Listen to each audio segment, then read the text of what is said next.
With this time of year, there is a lot of chats on the internet.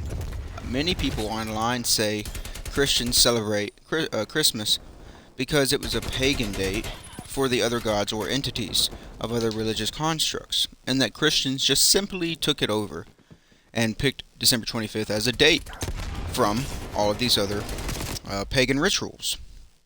First, I'd like to start off by saying that there really is no deity or entity that's described as born of a virgin on December 25th of antiquity.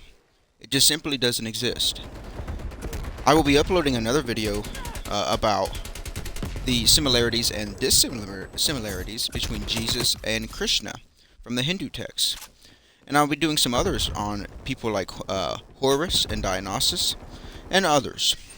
Now, right now I'm going to go over briefly about another claim that we see online by what people talk about as Mithra. Some will bring up Mithra to state that this person was born of a virgin on December 25th. Well, the problem with this is there's just no evidence for these claims. Mithra was born out of a rock, according to the text, fully grown as a complete adult out of a rock. So that's nowhere even eerily similar to what we think of from Christian theology. And then second, there's never a date mentioned from the birth of Mithra. We don't have any resources of historical information that tell us when this supposed Mithra person would have been born. It just doesn't exist. But the question might remain, well, when was Jesus born? Well, there's a lot of ways that historians differ on these ideas. Some say January, but they just differ on a lot of concepts. So then you might be asking, well, why do we then celebrate on the 25th then, if we may not have a really great consensus of when Jesus would have been born? Well, it's actually a lot simpler than you think. When looking at church history, a church father by the name of Tertullian said that March 25th was the date that Jesus was crucified, with the day he died, which is when Passover took place. Jesus died on Passover as the Passover lamb. March 25th is 9 months before December 25th, and people of antiquity believed a prophet would die on the same day they were conceived. The average baby is obviously in the womb for only 9 months, so boom, that's all that there is to it. We also see Julius Africanus detail the same exact information that Tertullian went over. And then we can also look at these other things, these other claims that Christmas is just pagan in general. And this claim is just demonstrably false from the ideas of, the Christmas trees and the decorations and all of these things. This is what people would try to claim.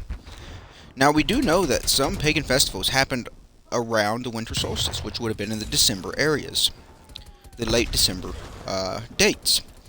But we have to remember, correlation does not equal causation. The reason other nations had festivals like this, like we can see with the Romans, with Sol Invictus, they had radically different reasons for the way and the reasons they celebrated these things.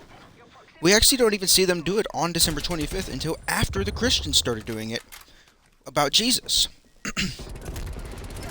Other pagan feasts, like Brahmalia and Brachas, were celebrated in November. So we just don't have anything of antiquity that people were describing that people were celebrating other, let's so call them deities or gods, being born, or whatever you may call it, on December 25th. It just simply doesn't exist. December 25th was a Christian date. We see this in 386 AD also, as I mentioned, from Tertullian and Julius. We also see this guy by the name of John Chrysostom saying Christmas was a long celebrated tradition on December 25th. So he's stating that it's been in existence for a long time within the Christian church. So this is, 350 so years after Jesus' death and resurrection. We also have a Foricalian calendar that also states this too, if I'm saying that correctly. These names are very interesting. And according to even atheist historian by the name of Tim O'Neill, he even states about the trees and the mistletoes and all of these other things that people do in the West. They also are not pagan whatsoever. These are all have Christian meanings to them. Now, to make this video shorter, I'm not going to go into every little detail about what people in the West and other areas and the European areas do. and what they all mean explicitly, but I will just refer you to a website by Tim O'Neill, who I'm quoting, referring to as a source.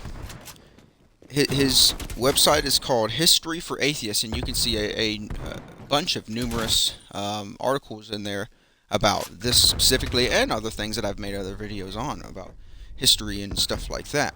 But that's the thing. If you don't believe the claims that I'm saying, as in there is no Christian pagan connection, then you can simply check this for yourself. But thank you for watching. Like and subscribe for more content like this, and let me know what you guys think below.